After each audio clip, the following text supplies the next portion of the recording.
بسم اللہ الرحمن الرحیم۔ انشاءاللہ پروردگار آپ کا اس فرشتہ پر تشریف لانا قبول فرمائے اور اسے بھی ثواب دارین میں شمار فرمائے۔ انشاءاللہ جنہوں نے مجلس برگزار کی ہیں، جو یہاں پر تشریف لائیں اور کسی بھی اعتبار سے انہوں نے تعاون کیا، پروردگار انہیں کوئی غم نہ دے سوائے غم اہل بیت علیہ السلام کے، اور ان کے رزق مادی اور معنوی سے سرفراز فرمائے۔ جس آیت کریمہ کی تلاوت کا شرف حاصل کیا ہے، بہت واضح پیغام ہے اور پیغام بہت خوبصورت ہے۔ قرآن میں بہت ساری آیات ایسی ہیں کہ جس کا آغاز ہوتا ہے یا ایھا الذین آمنو، یعنی اے صاحبان ایمان۔ اس کا مطلب یہ ہوا کہ ان سے مخاطب کیا جا رہا ہے کہ جنہوں نے کلمہ پڑھا ہے، جو ایمان لے کر آئے ہیں، ان سے پروردگار مخاطب ہو رہا ہے۔ لیکن کبھی کبھار پروردگار چونکہ یہ کتاب وہ ہے کہ جو انسانیت کی ہدایت کے لیے ہے، اس لیے وہاں پر صرف مومنوں سے مخاطب ہو کر بات نہیں کرتا بلکہ انسانیت سے مخاطب ہوتا ہے، اور وہ آیتیں بڑی خوبصورت ہیں۔ میں اپنے نوجوان دوستوں کو یہاں پر دیکھ رہا ہوں، درخواست کروں گا، آج کل ٹیکنالوجی کا زمانہ ہے، قرآن کریم کے اندر ان آیات کو سرچ کیجئے جس کا آغاز ہو رہا ہے اس لفظ کے ساتھ یا ایھا الناس، اے انسانوں، یعنی انسانیت سے پروردگار مخاطب ہو رہا ہے۔ بہت خوبصورت پیغامات اس کے اندر موجود ہیں، جس میں سے ایک آیت یہ بھی ہے، ارشاد ہو رہا ہے یا ایھا الناس انتم الفقراء الی اللہ، اے انسانوں، چاہے تم کسی بھی لیول پر پہنچ چکے ہو، کتنے ہی مالدار ہو چکے ہو، کتنے ہی بڑے عالم ہو چکے ہو، کسی بھی سن و سال کے ہو چکے ہو، کتنا ہی خوبصورت حسب و نسب رکھنے والے ہو، تم سب کے سب اللہ کے نزدیک فقیر ہو، تم اللہ کے محتاج ہو۔ واللہ هو الغنی الحمید، حقیقی معنوں میں پروردگار ہے جو غنی بھی ہے اور صاحب حمد و ستائش بھی۔ تو سب پروردگار کے نزدیک کوئی حیثیت نہیں رکھتے، سب نیازمند ہے پروردگار کی، اور اس میں کوئی تفریق نہیں ہے، چاہے کوئی چھوٹا ہو چاہے بڑا ہو، ہر ایک محتاج ہے، اور پروردگار وہ واحد ذات ہے جو مستقل ہے۔ صرف پروردگار وہ ہے کہ جو ولی ہے، صرف پروردگار وہ ہے جو ناصر اور نصیر ہے، صرف پروردگار وہ ہے جو مولا ہے۔ لیکن ایک طرف پروردگار اور قرآن کریم میں کہتا ہے کہ تمہارا کوئی ولی نہیں ہے سوائے اللہ کے، تو دوسری طرف پروردگار ہی خود یہ ارشاد فرماتا ہے انما ولیکم اللہ ورسولہ والذین آمنوا الذین یقیمون الصلاۃ ویؤتون الزکاۃ وہم راکعون۔ صحیح ہے میں تمہارا ولی ہوں، لیکن میں مستقل ولی ہوں، اور پھر میں جس کو ولایت دے دوں وہ بھی تمہارا ولی ہو جاتا ہے۔ حقیقی معنوں میں ساری قدرت ساری طاقت پروردگار کے پاس ہے، لیکن پروردگار جس کو یہ قدرت دے دے پھر وہ ولی ہو جاتا ہے۔ پروردگار کہتا ہے کہ میں ولی ہوں، صرف تمہارا ولی پروردگار ہے اور اس کا رسول ہے، اور وہ صاحبان ایمان ہے جو نماز قائم کرتے ہیں اور حالت رکوع میں زکوٰۃ ادا کرتے ہیں۔ اس کا مطلب یہ ہوا کہ تمہارے ولی صرف تین ہیں، ہم بھی تین ہی کے ماننے والے ہیں، لیکن شرط یہ کہ جس کا پہلا اللہ ہو آخری علی ہو، ورنہ ہم بھی تین ہی کا اقرار کرنے والے ہیں۔ پروردگاری کہتا ہے تمہارا ولی سب سے پہلے اللہ ہے، پھر اس کا رسول ہے، اور پھر علی ولی ہے۔ تو ساری طاقتیں ساری قدرت پروردگار کے ہاتھوں میں ہے، اور یہ ہمارے نوجوان اچھے طریقے سے ذہن میں رکھ لیں، ہماری حیثیت کوئی نہیں ہے پروردگار کے سامنے۔ آج ہی کی میڈیکل سائنس ہے، آج کی ایسٹرونومی نے بات ثابت کی ہے۔ میں بی بی سی پر یہ رپورٹ دیکھ رہا تھا، اور آج کی تازہ رپورٹ ہے کہ جو خلا میں ہوائی اسٹیشن بھیجا گیا ہے، خلائی اسٹیشن بھیجا گیا ہے، ایک اتنا فاصلے پر ہے، اتنا پرانا ہے، اتنا قدیمی ہے، اتنا پہلے بھیجا گیا ہے کہ جو ہم سے تقریباً اتنے فاصلے پر ہے کہ جو اربوں کے اندر سال بنتے ہیں، کروڑوں میں نہیں، لاکھوں میں نہیں، اربوں سال کے فاصلے پر ہے، اور وہ وہاں سے تصویریں کھینچ کر زمین پر بھیجتا ہے۔ وہ تصویر جو وہاں سے یہاں تک آتی ہے، صرف اس تصویر کو آنے میں جو وقت لگتا ہے وہ سارے 18 گھنٹے کا وقت ہے۔ کتنے گھنٹے کا وقت؟ آپ واٹس ایپ یوز کرنے والے لوگ ہیں، آپ سوشل میڈیا کو یوز کرنے والے لوگ ہیں، واٹس ایپ پر اگر کوئی امریکہ سے میسج بھیجے 1 سیکنڈ کے اندر پاکستان پہنچ جاتا ہے، جبکہ امریکہ اور پاکستان کے اندر مشرق اور مغرب کا فاصلہ موجود ہے۔ مشرق اور مغرب کے فاصلے کے باوجود بھی 1 سیکنڈ لگتی ہے اس تصویر کو آنے میں، لیکن وہ چیز کتنی دور ہے جس کو 1 منٹ نہیں، 1 گھنٹہ نہیں، 10 گھنٹے نہیں، 18.5 گھنٹے لگتے ہیں صرف اس تصویر کو آنے میں۔ اور یہ تو انسان کی بنائی ہوئی مخلوق ہے جس کو بھیجا ہے، نہ جانے اور کائنات کتنی وسیع و عریض ہے۔ وہ پروردگار اپنی پہلی آیت میں بیان فرماتے ہیں الحمدللہ رب العالمین، حمد ہے اس خدا کی جو عالمین کا رب ہے۔ اور وہ خدا جو عالمین کا رب تھا جب اپنے حبیب کو بھیجا تو فرمایا وما ارسلناک الا رحمتا للعالمین، اے حبیب ہم نے تجھے بھیجا ہے تو عالمین کے لیے رحمت بنا کر بھیجا۔ تو عالمین اتنے وسیع و عریض ہیں، اتنے پھیلے ہوئے، انسان کی کوئی حیثیت نہیں ہے، ہم سب محتاج ہیں پروردگار عالم کے۔ آیت اللہ فاضل انکرائن بڑی خوبصورت بات بیان کرتے ہیں، کہتے ہیں کہ ہم سب کی حیثیت اور دنیا میں جتنی چیزیں پائی جاتی ہیں ان سب کی حیثیت پروردگار کے مقابلے میں صفر کے برابر ہے۔ کیا ہے؟ 0.1 بھی نہیں ہے، صفر، سب زیرو ہیں، کوئی حیثیت نہیں رکھتے پروردگار کے سامنے۔ ہاں حیثیت وہی رکھے گا کہ جس کے اندر خوف خدا پایا جاتا ہوگا، جو جتنا پروردگار سے ڈرنے والا ہوگا پروردگار اس کے مقام کو اتنا ہی بلند کرنے والا ہوگا۔ اور یہ آیت قرآن کریم کے اندر آئی ہے انما یخشى اللہ من عباده العلماء، پروردگار کے یہاں محترم اور مقدس وہی ہے جو پروردگار سے ڈرنے والا ہوتا ہے۔ جو جتنا پروردگار سے خوف کھائے گا اس کا مقام اتنا ہی بلند ہو جائے گا۔ قربان ہو جائے ہمارے اس مولا پر کہ نماز ایسے پڑھتے تھے پیروں سے تیر نکال لایا جاتا تھا تو خبر نہیں ہوتی، جن کی نمازوں کی کیفیت ہو، جن کے سجدوں کا یہ عالم ہو، پروردگار کا جو جتنا خوف رکھتا ہوگا پروردگار کے نزدیک وہی اتنا بڑا عالم، وہی اتنا محترم بنتا جائے۔ تو آقا فاضل انکارین کہتے ہیں کہ دنیا میں ہر چیز کی حیثیت کیا ہے؟ زیرو، کچھ بھی نہیں ہے۔ کہتے ہیں زیرو کو اگر حیثیت پیدا کرنی ہے تو اسے ایک کی ضرورت ہے، اور جتنا انسان اپنے آپ کو زیرو سمجھتا رہے گا اس ایک لگنے کے بعد اتنی ہی ویلیو میں اضافہ ہو جائے گا۔ اگر انسان اپنے آپ کو کچھ زیادہ سمجھے گا اور زیرو کم ہوں گے تو جتنا زیرو کم ہوں گے اتنی پروردگار کے سامنے ویلیو بھی کم ہوگی۔ جتنا اپنے آپ کو حقیر سمجھے گا، فقیر سمجھے گا، ذلیل سمجھے گا، رسوا سمجھے گا پروردگار کے سامنے، جو جتنا پروردگار کے سامنے اپنے آپ کو نیاز مند بناتا جائے گا پروردگار اس کا نام اتنا ہی بلند کرتا جائے گا۔ پروردگار نے یہ قرآن کریم میں شاہ فرمایا ہے اذکروکم فاذکرونی اذکرکم، تم میرا ذکر کرو میں تمہارا ذکر کروں گا۔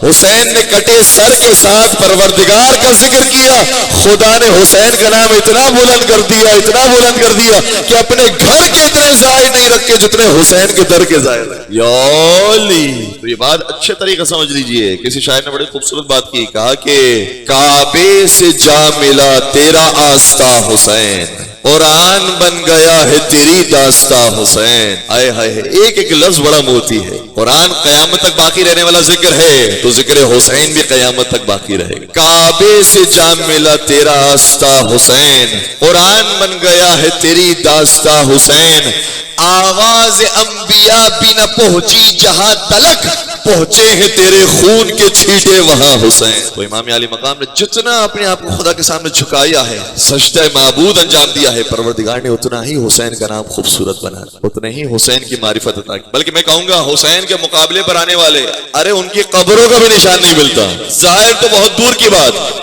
اور امام حسین ہو یا حسین کے چاہنے والے ہو، نہ صرف یہ کہ ان کے مزار پر زائرین کی تعداد ملتی ہے، بلکہ وہ جن راستوں سے گزرے تھے ان راستوں کی جا کر زیارت کرو، ان راستوں کو بھی لوگوں نے محفوظ کیا ہے، کہا ہے یہ مقام زین العابدین ہے، یہ مقام امام جعفر صادق ہے، یہ مقام امام موسیٰ کاظم ہے۔ تو صرف ہمارے اہل بیت کے قبریں اور مزارات آباد نہیں ہیں، وہ جن جن راستوں سے گزرے تھے وہ راستے بھی قدم گاہیں بن گئی۔ قبریں تو بہت دور کی بات ہے، ان کی ہر چیز کو پروردگار عالم نے محفوظ رکھا ہے۔ اور ابھی ہم کراچی سے جب یہ آ رہے تھے ملتان کی طرف، راستے میں ایک مقام آیا، ہم نے دیکھا کہ اس مقام پر ویسے کوئی چیز موجود نہیں ہے، کوئی مسجد نہیں ہے، کوئی امام بارگاہ نہیں ہے، لیکن کیا دیکھا کہ ہر طرف وہاں پر علم ہی علم لگے ہوئے ہیں، علم ہی علم لگے ہوئے ہیں۔ ہم نے ڈرائیور سے معلوم کیا کہ بھائی بات کیا ہے، یہ کیوں یہاں پر علم لگائے ہوئے ہیں؟ کہا جاتا ہے کہ یہاں پر علی بن ابی طالب کے قدم مبارک آئے تھے، وہ لوگ کہ جو دفن ہو گئے، مر گئے، ان پر کوئی فاتحہ پڑھنے والا نہیں ہے، وہ کجا کہ جن کی قبریں نہیں، ان کے پیر بھی کسی مقام پر آ جائیں تو وہ مقامات بھی آباد ہو جاتے ہیں۔ کربلا میں شہید ہونے سے پہلے آباد نہیں تھا، حسین مظلوم کے بعد کربلا آباد ہو گیا۔ نجف آباد نہیں تھا، مولا علی کی تدفین کے بعد آباد ہو گیا۔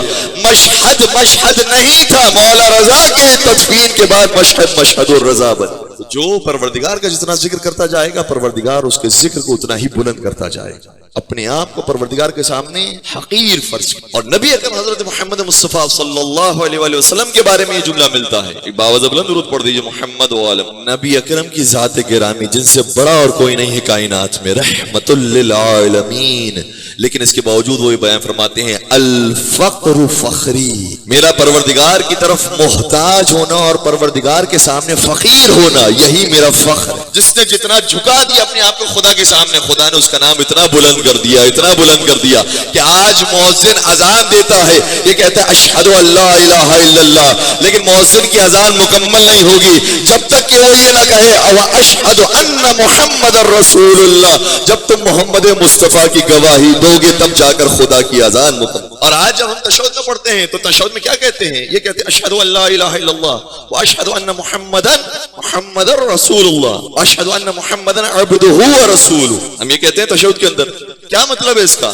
ہم کہتے ہیں اے محمد مصطفیٰ آپ پہلے اللہ کے بندے ہیں پھر اللہ کے رسول. جس نے جتنا بڑا اپنے آپ کو بندہ بنا لیا خدا کا، پروردگار نے اسی کا نام اتنا ہی بلند. اپنے آپ کو بندہ بنائیے پروردگار اعلیٰ، جھکا دیجئے، کچھ نہیں حیثیت ہے ہماری پروردگار کے سامنے. اور وہ ذات کیسی ہے پروردگار کی؟ جس کے نام اتنے خوبصورت ہیں. قرآن مجید کھولیے تو پہلی جلد کے اندر 99 نام آتے ہیں نا. کتنے خوبصورت نام ہے. وہ رحمان بھی ہے، وہ رحیم بھی ہے، وہ کریم بھی ہے، وہ غفور بھی ہے، وہ غفار بھی ہے. کہ نہیں یہ 99 نام تو کم ہیں.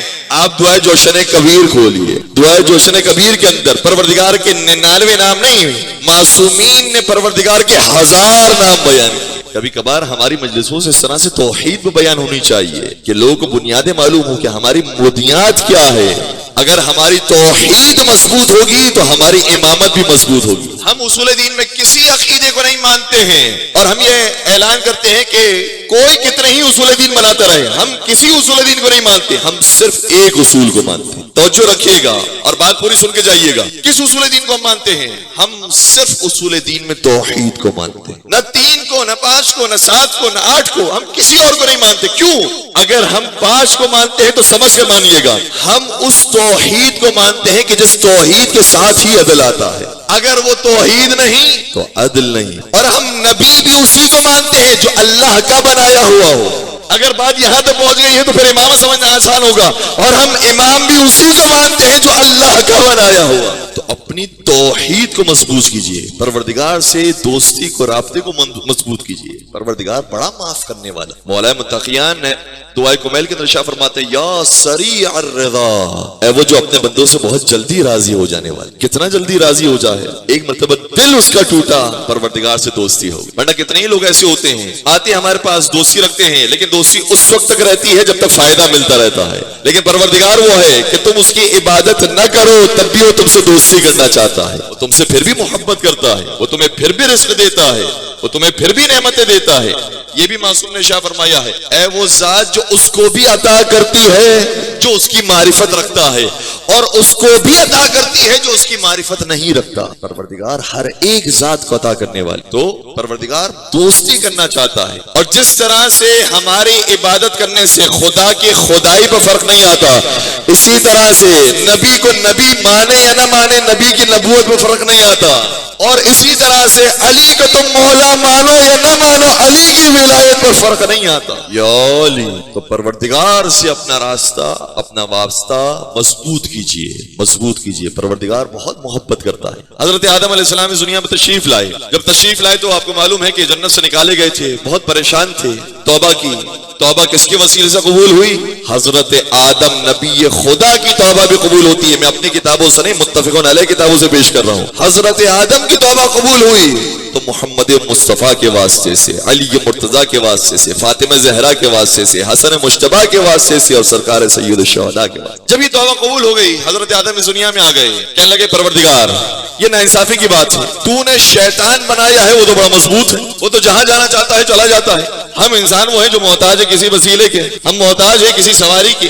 ہم تو آسانی سے ہر جگہ پر نہیں پہنچ سکتے. یہ شیطان ایسا ہے جو ہر جگہ چلا جاتا ہے. شیطان کو تو نے بڑا مضبوط بنایا ہے. اب اگر شیطان ہمیں آ کر بہکا جائے تو اس میں انسان کا کیا قصور؟ یہ کہتے ہیں نا ہمارے نوجوان, انسان کا کیا قصور ہے؟ اتنا شیطان کو مضبوط بنایا ہے. وہ کبھی انسان کی شکل میں آتا ہے, کبھی حیوان کی شکل میں آتا ہے, کبھی چیزوں کی شکل میں آتا ہے اور انسان کو بہکاتا رہتا ہے. کبھی درہم و دینار کی صورت میں آتا ہے, کبھی مال و دولت کی صورت میں آتا ہے, کبھی عورت کی صورت میں آتا ہے, کبھی شہرت کی صورت میں آتا ہے, مختلف شہوت کی صورت میں آتا ہے اور انسان کو بہکاتا ہے. تو کہا پروردگار تو نے شیطان اتنا مضبوط بنایا ہے, اگر انسان بہک جائے تو اس میں انسان کا قصور کیا ہے؟ اگر تو ہمیں بھی مضبوط بنائے پھر مقابلہ ہو تو بات بنے گی. خدا کی طرف سے آواز آئی, سنیے گا ہمارے نوجوان, سنیے گا, پیغام لے کر جائیے گا. خدا کی طرف سے آواز آئی, اے آدم اگر میں نے تجھے کمزور بنایا ہے تو میں نے تجھے بہت سی چیزوں سے نوازا بھی ہے. کہ کون سی چیز سے نوازا ہے؟ کہ میں نے اس چیز سے نوازا ہے کہ اگر تو شیطان کا مقابلہ کرتا ہے, اس کو شکست دیتا ہے اور کوئی ایک نیک عمل انجام دیتا ہے تو ہم اپنی بارگاہ میں اس ایک نیکی کو ایک نہیں لکھیں گے, کم از کم 10 نیکیاں لکھیں گے. اور اگر تو بہک جاتا ہے اور شیطان کے بہکاوے میں آ جاتا ہے تو اس سے ایک غلطی ہو جاتی ہے, گناہ ہو جاتا ہے, تو کہتا ہے میری رحمانیت کی قسم میں اس ایک گناہ کے بدلے ایک ہی لکھوں. آدم علیہ السلام نے کہا پروردگار مالک تھوڑا سا اور کرم کر, میں بہت کمزور ہوں, تھوڑی سی اور مجھے انرجی عطا کر. ہمارے نوجوان بہت توجہ کے ساتھ سنیے گا, ہمیں پروردگار کے راستے پر رہنا ہے اور اس کے لیے طاقت و قوت کی ضرورت ہے. پروردگار تھوڑا سا اور کرم کر دے. خدا کی طرف سے آواز آئی, اے آدم اگر تم نے نیکی انجام نہیں دی ہے, صرف اس کی نیت کی ہے تو میں نیت پر بھی ثواب دوں. لیکن اگر برائی کی نیت کی ہے, برائی کا ارادہ کیا ہے, میں عذاب نہیں دوں گا, میں عذاب نہیں دوں گا جب تک کہ وہ برا کام نہ کر. کتنے ہی ایسے افراد ہیں جو ماشاءاللہ سے اسی طرح سے ہی اپنے نامہ اعمال کو بھر رہے ہیں کہ نیکیوں کی نیت کی بھی انشاءاللہ پروردگار کربلا معلیٰ کی زیارت نصیب فرمائے, نیت کی بھی انشاءاللہ پروردگار حج و عمرے کی سعادت نصیب فرمائے, نیت کی بھی انشاءاللہ پروردگار نماز شب کی توفیق عطا فرمائے, نیت کی بھی پروردگار انشاءاللہ غریبوں میں صدقات خیرات کرنے کی توفیق نصیب فرمائے. اگر نیتیں بھی پاک ہوں گی پروردگار ان نیتوں پر بھی ثواب. کتنا کریم ہے پروردگار. آدم علیہ السلام نے درخواست کی, پروردگار مزید کرم فرما, میں بہت کمزور ہوں, مزید رحم فرما. خدا کی طرف سے آواز آئی, اے آدم اگر تو نے شیطان کے بہکاوے میں آ کر برائی کر بھی لی اور برائی کرنے کے بعد تو پشیمان ہو گیا, میں اس برائی کو مٹا دوں گا, میں برائی کو بھی مٹا دوں گا, معاف کر دوں گا, خالی کر دوں گا حصہ. بلکہ روایات کا جملہ یہ ہے کہ اگر انسان سے رات میں گناہ ہوا ہو, پروردگار اپنے فرشتوں کو کہتا ہے کہ میرے بندے کے گناہ نہ لکھنا, ہو سکتا ہے کہ یہ صبح ہونے سے پہلے پہلے توبہ کر لے, اس لیے میرے بندے کے گناہ نہ لکھنا. اگر صبح گناہ کرتا ہے رات تک محفوظ رکھتا ہے کہ نہیں لکھنا, ہو سکتا ہے کہ توبہ کر لے. پروردگار اتنا معاف کرنے والا ہے, اتنا. اور جب آدم علیہ السلام نے یہ سنا, خدا نے کہا کہ اے آدم بس. آدم علیہ السلام نے کہا بس پروردگار تو نے بہت کرم کر دیا. میں کہوں گا شاید ہم جیسے ہوتے تو کہتے پروردگار اور کرم فرما اور عطا فرما. اور یاد رکھیے گا پروردگار کی عطا پھر بھی جاری رہتی ہے, اور پروردگار نے قرآن کریم کے اندر بیان بھی کیا ہے پروردگار کی عطا اب بھی جاری رہے گی. وہ کیا عطا ہے؟ کچھ نیکیاں ایسی ہے اگر تم نے وہ نیکی انجام دی تو اس ایک نیکی کے بدلے 10 نہیں, پروردگار بیان فرماتا ہے کہ ہم 10 لاکھ بھی لکھ سکتے ہیں. ایک نیکی کے بدلے 10 لاکھ بھی لکھ سکتے ہیں. اور انہی نیکیوں میں سے ایک نیکی زیارت امام حسین علیہ السلام ہے. جو ایک مرتبہ زیارت کرتا ہے, امام معصوم یہ شاہ فرماتے ہیں, اسے پروردگار 1000 حج, 1000 عمرہ اور 1000 شہداء کا ثواب نصیب. کتنا غفور کریم, کتنا عطا کرنے والا ہے. اور ایک عجیب روایت ہے, وہ یہاں پر میں اپنے نوجوان سننے والوں کی خدمت ضرور پیش کرنا چاہوں گا. ایک مرتبہ نبی خدا نے بیان فرمایا کہ کبھی ایسا ہوتا ہے کہ ایک انسان ایک درہم نکالتا ہے تو اس ایک درہم صدقہ دینے کا ثواب پروردگار 10 درہم کے برابر لکھتا ہے. ٹھیک, یہ تو بات سمجھ میں آ گئی. کہ نہیں, بلکہ کبھی کبھار وہی ایک درہم نکالتا ہے پروردگار اس کا ثواب 70 گنا لکھتا ہے. کہ نہیں, بلکہ کبھی وہی ایک درہم نکالتا ہے پروردگار اس کا ثواب 700 گنا لکھتا ہے. کہ نہیں, بلکہ پروردگار اس سے بھی زیادہ کریم ہے, تم وہی ایک درہم نکالو گے پروردگار 70,000 مرتبہ اس ایک درہم کا ثواب. نہیں عزیزو, اس کا مرحلہ اور بھی آگے ہے. یہ تو ہماری وسعت ذہنی تھی, یہاں تک لا کر پیغمبر نے چھوڑا کہ وہی ایک درہم تم نکالتے ہو پروردگار 1,00,000 درہم کا ثواب لکھتا. کہ یا رسول اللہ ایسے کیسے ہو سکتا ہے؟ کہ میں بتاتا ہوں. پروردگار دیکھتا ہے کہ کس کے اندر کتنی استطاعت موجود ہے, ہائے ہائے ہائے, کس کے اندر کتنی صلاحیت موجود ہے, کس کو کتنا ہم نے عطا کیا ہے. اگر کسی کو بہت عطا کیا ہے اور پھر تھوڑا سا نکالنا ہے تو ایسی بات ہے, اس کا ثواب ایسے ہی ہوگا. اور جس کو کم دیا ہے لیکن پھر بھی دکھالتا ہے, پھر بھی صدقہ دیتا ہے, پروردگار اس کو بہت عطا کرتا ہے. ٹھیک ہے, ایک بات تو یہ سمجھ آتی. دوسری بات جو اس روایت کے اندر بیان کی گئی ہے, کہ نہیں, بلکہ پروردگار ایک اور چیز بھی دیکھتا ہے. پروردگار یہ بھی دیکھتا ہے کہ یہ جو ایک درہم نکالا ہے یہ کس ہاتھ میں رکھا گیا ہے. ہائے ہائے ہائے, کہاں ہے میرا مجمع؟ بات پہنچ رہی ہے؟ کن ہاتھوں میں رکھا گیا ہے یہ بھی پروردگار چیک کرتا ہے. پروردگار نے بیان فرمایا اگر تم نے ایک عام بندے مومن کے ہاتھ میں وہی 1 درہم لکھا جس کو کوئی پریشانی نہیں, کوئی مصیبت نہیں ہے, تم نے 1 درہم دیا, پروردگار کے پاس پہنچا تو 1 درہم کے بدلے پروردگار 10 درہم کا ثواب لکھے گا. ٹھیک ہے. اور اگر وہ بندہ مومن مریض ہو جائے, بیمار ہو جائے, زمیگیر ہو جائے, اور پھر تم نے اس کی مدد کی ہے تو پروردگار 1 درہم کے بدلے 70 درہم کا ثواب. یہ دیکھتا ہے کہ کن ہاتھوں میں دیا جا رہا. مرحلہ اور آگے بڑھا, مجھے معلوم ہے کہ آپ 1 لاکھ تک کا انتظار کریں گے. مرحلہ آگے بڑھا تو وہی 1 درہم, سنیے گا, اگر اولاد والدین کے ہاتھوں میں رکھتے ہیں تو وہ 1 رکھتے ہیں, پروردگار 700 لکھتا ہے. اور ظاہر سی بات ہے کہ جب والدین کے ہاتھوں میں رکھا جائے گا تو یہ زبان سے کہنے سے بھی دل ان کی آزاری ہوتی ہے اور دل ٹوٹ جاتا ہے کہ انسان یہ کہے کہ یہ صدقہ, یہ خیرات ہے. خبردار یہ زبان پر الفاظ نہ آئیں, نہیں, تحفے کی نیت سے, خدمت کی نیت سے, دعوت کی نیت سے, گھر پر مہمان بلایا جائے, ان کے گھر پر جایا جائے, تحفے طائف پیش کی جائیں. تو 1 درہم کا بھی انسان خرچ کرتا ہے, پروردگار 700 درہم لکھتا ہے. مرحلہ آگے بڑھا, اور اگر کوئی شخص اپنے مرنے والے مرحومین کے لیے کوئی عمل انجام دیتا ہے اور اس میں 1 درہم اس کا خرچ ہو جاتا ہے, پروردگار اس 1 درہم کے بدلے میں 70,000 درہم کا ثواب لکھتا ہے. اب سمجھ میں آیا کہ ایصال ثواب کی مجلس ہم کیوں رکھتے ہیں؟ اب سمجھ میں آیا ہم سویم اور چہلم کی مجلسیں کیوں رکھتے ہیں؟ کیونکہ اگر ہم نے 1 بھی خرچ کیا ہے, پروردگار اپنی بارگاہ میں 70,000 کے برابر لکھتا ہے. اب سوال یہ ہے کہ وہ کون سی چیز ہے کہ 1 خرچ کرو اور پروردگار 1 لاکھ کا ثواب عطا فرمائے. شاید انسان کا ذہن اس طرف نہ گیا ہو, لیکن میرے رسول نے بیان فرمایا, اور کتنا اہم کام ہے جس کی طرف ہمارے شاید قوم کی اتنی توجہ نہ ہو.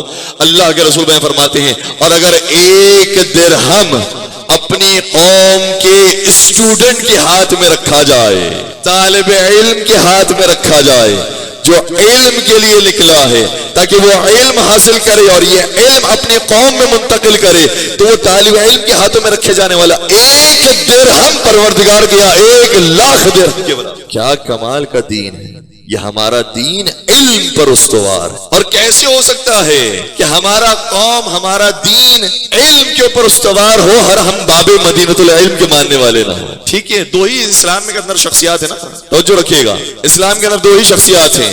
ایک شخصیت وہ ہے جس نے اسلام کی راہ میں سب سے زیادہ قربانیاں پیش کی, سب سے زیادہ اپنا مال پیش کیا, سب سے زیادہ اپنی جان کا نذرانہ پیش کیا. اور ایک وہ ایسی شخصیت ہے جس نے اسلام کو سب سے زیادہ نقصان پہنچایا, سب سے زیادہ تکلیفوں میں رکھا. دونوں کا نام اللہ کے رسول نے رکھ دیا. جس نے سب سے زیادہ قربانیاں دی تھی اس کا نام رکھ دیا باب مدینۃ العلم, اور جس نے سب سے زیادہ تکلیفیں دی تھی اس کا نام رکھ دیا ابو جہل. اب جہاں جہاں پر بھی جہالت ملے گی وہاں ابو جہل کی وراثت ہوگی, اور جہاں جہاں علم نظر آئے گا وہاں باب مدینۃ العلم کی امامت.